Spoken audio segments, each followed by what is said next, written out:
Push in আর pushback নিয়ে যখন ভারত বাংলাদেশ সীমান্তে উত্তপ্ত অবস্থা চলছে তখনও কিন্তু থেমে নেই বিজিবি র্যাবের অভিযান। গতকাল সিলেটের জকিগঞ্জ থানার বারোঠাকুড়ি ইউনিয়নের সুনাসার বাজারের একটি ব্রিক ফিল্ড থেকে র্যাব বিজিবির যৌথ অভিযানে উদ্ধার হয়েছে নিউ পাওয়ার জেল, ডেটোনেটর এবং একনলা বন্দুক।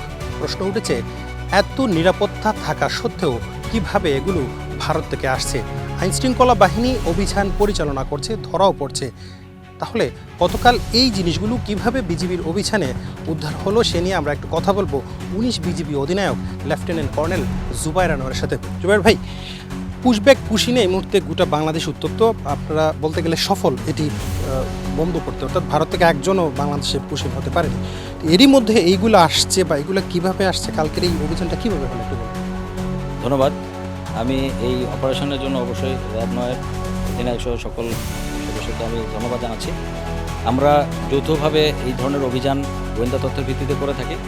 আমাদের যে গোয়েন্দা তথ্য থাকে সীমান্ত এলাকায়, সেই সীমান্ত এলাকার গোয়েন্দা তথ্যের সাথে আমাদের আইনশৃঙ্খলা বাহিনীরও যে নিরাপত্তা যে বিরাজ করার জন্য তাদেরও যে উদ্যোগগুলো, এই তথ্যগুলো আমরা ক্রস ভেরিফিকেশন করে যখন আমরা দেখি যে এই বিষয়টা অবশ্যই ওখানে নিশ্চিত হওয়া যাচ্ছে যে এই ধরনের আলামত থাকতে পারে, তখন আমরা যৌথ অভিযানের আমরা পরিকল্পনা করি। তো পরিকল্পনার এক পর্যায়ে আমরা নিশ্চিত হওয়ার জন্য এই যে এলাকার কথা বলা হয়েছে বারোঠাকুড়ি ইউনিয়নের, সেখানে আমরা অভিযান চালানোর জন্য প্রাথমিক একটি লেআউট করি।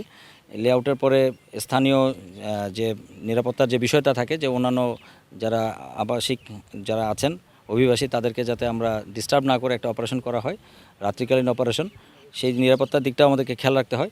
সেটা নিশ্চিত করে ওই স্থানে যখন আমরা এই ধরনের বিস্ফোরক দ্রব্য আমরা খুঁজতে যাই, তখন একটি অস্ত্রসহ আমরা পাই। তো আমাদের যে বিস্ফোরক এক্সপার্ট আছে র্যাবের, তারা এটাকে শনাক্ত করে এবং ফাইনালি আমরা এটাকে উদ্ধার করি। এটার সাথে আমরা সাথে সংশ্লিষ্ট কোনো ব্যক্তি আছে কিনা সেটার ব্যাপারে আমরা গোয়েন্দা তথ্য গ্রহণ করছিলাম।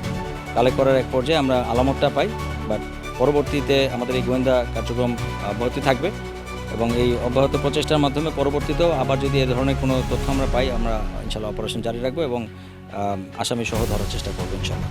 ধন্যবাদ। আমরা কথা বলছিলাম 19 বিজিবি অধিনায়কের সাথে, সেখানে আসলে র্যাব সদস্যদের উপস্থিতি রয়েছে। আসলে এই যে বিস্ফোরক দ্রব্য যেটি ধরা পড়েছে বিজিবির অভিযানে, আমরা দেখেছি যে জাতীয় সংসদ নির্বাচনের আগেও কিন্তু জৈন্তাপুর, গোয়াইনঘাট সহ বিভিন্ন জায়গা থেকে কিন্তু বিজিবি র্যাবের যৌথ অভিযানে ধরা পড়েছে। এটি আসলে এমন এক ধরনের বিস্ফোরক দ্রব্য যেটি আসলে বিভিন্ন ধরনের বোমা তৈরি বা ককটেল সহ বিভিন্ন কিছু তৈরির সময় কিন্তু এগুলো ব্যবহার করা হয়। মূলত পাথর ভাঙ্গার ক্ষেত্রে এটি বেশি ইউজ করা হতো, ভালো ক্ষেত্রে, কিন্তু দুষ্কৃতিকারী যারা রয়েছে তারা সেটা বাংলাদেশে এনে মানব জীবন ধ্বংস করতে তারা ব্যবহার করত।